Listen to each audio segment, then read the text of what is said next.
बिस्मिल्लाहिर्रहमानिर्रहीम। आज बुशरा बीबी के हमरा हम अटक जेल में गए खान साहब से मुलाकात करने के लिए।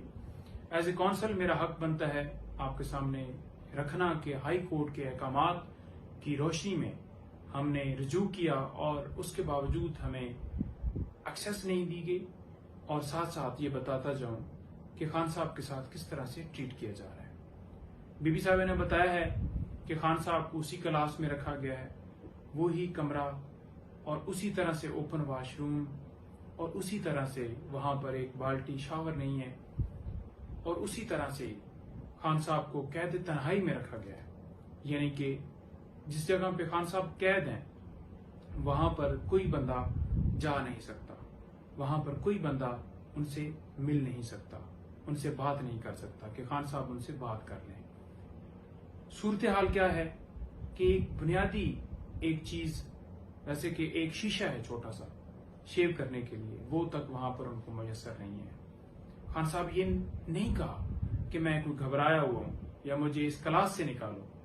उन्होंने अपनी सूरत हाल बताई और कहा कि मैं डी क्लास में भी रहने के लिए तैयार हूं, लेकिन जो उनके साथ वहां पर ट्रीट हो रहा है वो बीबी साहिबा के जरिए हमें पता चला, और हमारा हक बनता है कि एक नोटिफिकेशन जो सरकार की तरफ से शाया किया गया, कहा गया कि खान साहब को सहूलियात दे दी गई हैं, हमसे बुक्स भी मंगवाई गई, लेकिन खान साहब ने बताया कि वो बुक्स, वो कुरान पाक जो कि हाई कोर्ट ने ऑर्डर किया था, वो उन्हें तर्जमे वाला इंग्लिश वाला कुरान पाक नहीं मिला और ना ही बुक्स मिली हैं।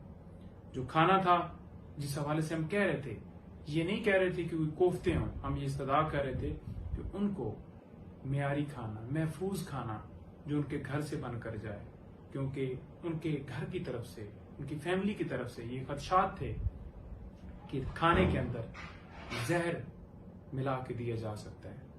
वो हमारी इस्तदा कबूल नहीं हुई। हाई कोर्ट ने वाज़ेह हुक्म दिया था कि जेल मैनुअल के मुताबिक ट्रीट किया जाए।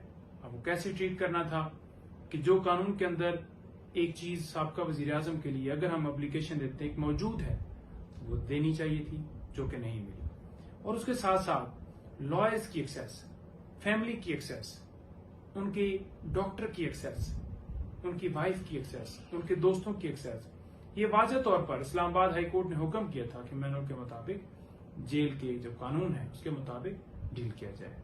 हजारों लोग जाकर कैदियों से मिलते हैं, उनकी फैमिलीज मिलती हैं, उनके लॉयर्स मिलते हैं, लेकिन खान साहब के साथ दोहरा मेयार किया जा रहा है। जेल अहकाम की तरफ से यह कहा गया कि सिर्फ और सिर्फ आज बीबी साहिबा मिल सकती हैं, आप नहीं मिल सकते। ये कहा गया कि जुमरात को एक वकील आए और वो आके मिले। मैंने खुद राब्ता किया, सुप्रिटेंडेंट साहब से राब्ता किया, एडिशनल होम सेक्रेटरी साहब को लेटर लिखे, एप्लीकेशंस दी, लेकिन वहां से यही कहा गया कि एक बंदा आकर मिले। अब हम क्या कहते हैं? हम ये कहते हैं कि 200 के करीब केसेस हैं, जैसे कि 19 बेलें खान साहब की खारिज हुई हैं, तो उन केसेस के हवाले से इंस्ट्रक्शंस लेनी है जो उस केस के अंदर वकील होगा। तो मुख्तलिफ वकला हैं, मुख्तलिफ वकला ने मिलना है। आप बेशक हर रोज एक वकील को मिल लेते हैं या 2 को। अब अगर 2 वकील जाकर मिलते हैं या 3 मिलते हैं तो उससे क्या फर्क पड़ता है मिलवाने वाले को? क्या वहां पर इतने सिक्योरिटी के खदशात हो जाते हैं कि उनके जो जाती वकील हैं वो अगर 2-4 लोग चले जाएं तो उससे जेल की सिक्योरिटी में मसला आ जाता है? उनको नहीं मिलने दिया गया। यही कहा गया कि एक वकील आ जाए। अब ख्वाजा हारिस साहब हैं या दूसरे सलमान साहब हैं या सलमान अकरम राजा साहब हैं या जितने वकील हैं, मैं एक का नाम वो मुश्किल हो जाएगा, लंबी हो जाएगी वीडियो, तो उनको मिलने की इजाजत तो मिलनी चाहिए। जो कानून कहता है एक बंदे ने पिटीशन फाइल करनी है, उनके इलेक्शन कमीशन में मामला चल रहे हैं, उनके निशान का मसला है, सुप्रीम कोर्ट में मैटर है, आपको पता है कत्ल के मुकदमात हैं, नैब, तोशा खाना, अलकादर ट्रस्ट, मुख्तलिफ केसेस हैं, तो उनसे इंस्ट्रक्शन लेनी है, उनसे वकालतनामे लेने हैं, नहीं दिया जा रहा। उनके डॉक्टर तक, जो फिजिशियन है उनका, जो चेक करेगा उनको, उस तक एक्सेस नहीं दी जा रही। हमने 12 उनको कहा कि उनको डॉक्टर को मिलने की इजाजत दी जाए, लेकिन नहीं दी गई। उनकी बहनों को मिलने की इजाजत नहीं दी गई, उनकी फैमिली से कोई और बंदा मिलने की इजाजत नहीं दी गई, बल्कि ये कहा गया कि हम अपने मुताबिक शेड्यूल देखेंगे कि किस टाइम आपको मिलवाना है, किस टाइम नहीं मिलवाना। यानी कि हफ्ते के अंदर वो चाह रहे हैं कि एक बंदा आकर मिले और बस उसके बाद कोई मुलाकात। भाई क्यों इतनी पाबंदी? क्या कानून इजाजत नहीं देता? क्या इससे पहले कोई वज़रा, वजीर आजम जो रहे हैं, क्या उनके साथ यही सलूक किया गया? क्या इससे पहले जितने कैदी वहां पर पाबंद हैं उनके साथ ये सलूक किया जाता है? कभी जिंदगी में ऐसा नहीं देखा।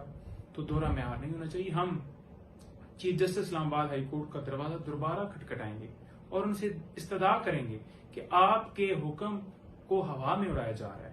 हमने पहले भी कहा था कि जो आपका हुक्म नहीं मान रहा उसके खिलाफ तौहीन अदालत की कार्रवाई होनी चाहिए, और अगर कार्रवाई होती तो आज ये इनकार ना होता। दूसरा, जितनी बेल्स खान साहब की खारिज हुई हैं इंशाल्लाह हम उनको भी चैलेंज करेंगे, और तोशा खाना केस जो आप सब लोग रोजाना सुनना चाहते हैं, इंशाल्लाह हमारी वो पूरी एफर्ट है टीम की कि वो 1-2 दिन के अंदर अंदर वो हम फिक्स करवाने के लिए हम पूरी जान लगा रहे हैं, और इंशाल्लाह वो फिक्स होगा और इसमें बेल होगी। और बाकी में इंशाल्लाह वो उस ऑर्डर को जब चैलेंज किया जाएगा तो वो भी ऑर्डर वापस हो जाएगा। अच्छा, दूसरा, इसके अलावा जो खान साहब के मजीद केसेस हैं, तो किसी हवाले से कोई जो गिरफ्तारी वाला मामला है, जब ऑर्डर चैलेंज होगा तो वो इंशाल्लाह बेहतर पोजीशन में आ गया। और जो खान साहब को सहूलियात जो कि कानून के मुताबिक उनका हक है, जो कि हालांकि नोटिफिकेशन भी किया गया और नहीं दी गई, इस हवाले से भी हम दोबारा पुश करेंगे, मुलाकात के हवाले से करेंगे, सारी चीजें कोर्ट के सामने रखेंगे कि ये हो रहा है और खान साहब को इंसाफ मिलना चाहिए।